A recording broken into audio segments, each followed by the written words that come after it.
You should absolutely. That should be the biggest part of your due diligence is call existing franchisees and talk about profitability. Talk about their profitability. They're allowed to speak of that.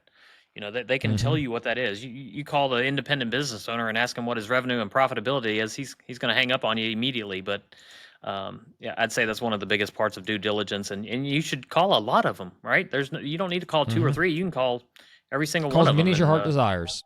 yeah, exactly. So I find most big are part pretty of due friendly too. diligence. You? What's that? I find most franchisees are pretty friendly if they know you're looking to join. Now they're not going to tell you every secret of the book, but they're going to give you some disclosure for the most part. I see that all the time. Most franchisees want other good franchisees in the system because the rising tide lifts all boat.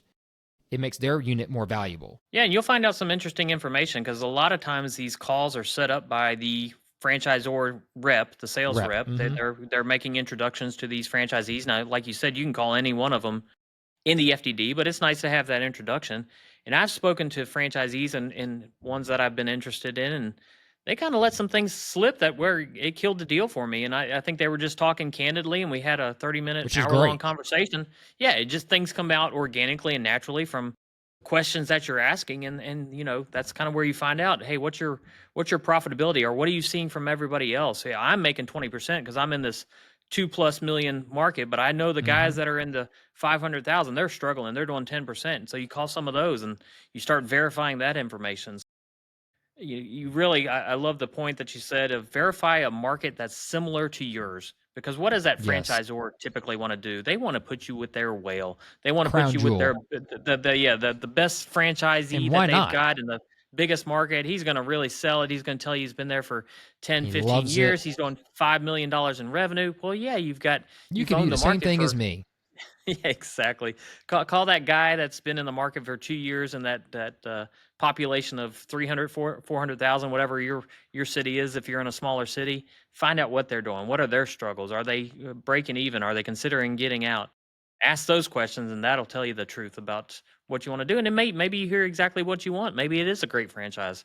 We're not Yeah. trying to be negative on everything. Maybe it's exactly what you needed to hear to take that next step. But the point is, do your due diligence, do your homework, don't leave things hanging just because you got this fancy brand with an FDD and everything looks Mm-hmm. shiny and new. And the same goes for independent businesses. Ask the owner the pros and the cons of the business, what they could do to grow it and not grow it. If they don't have a vision and a plan like we talked about earlier, that's going to show up right there. It's going to show you has his business hit its ceiling, right? Has it really reached its max potential, or is there room for optimization? Is there room for growth? Is there room for expansion, or is it just where it needs to be?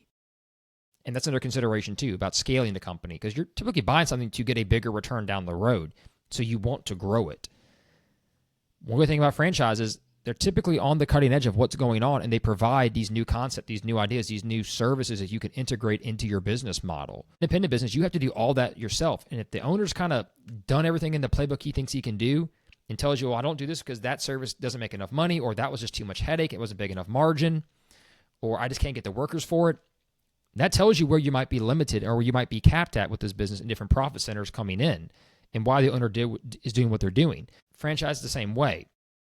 The beauty you hope with a collective franchise is that it's more tried and tested around the different centers and the units, but also the brand is itself as a whole draws in customers and gives you some leverage.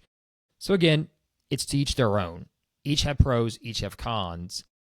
I would say though, as Chris and I say, do your homework, look into it deeply, and take your time to really understand, is this the right fit for me? And also, is this the right industry for you? And if it's the right industry for you, where should I go a franchise route or a non-franchise route?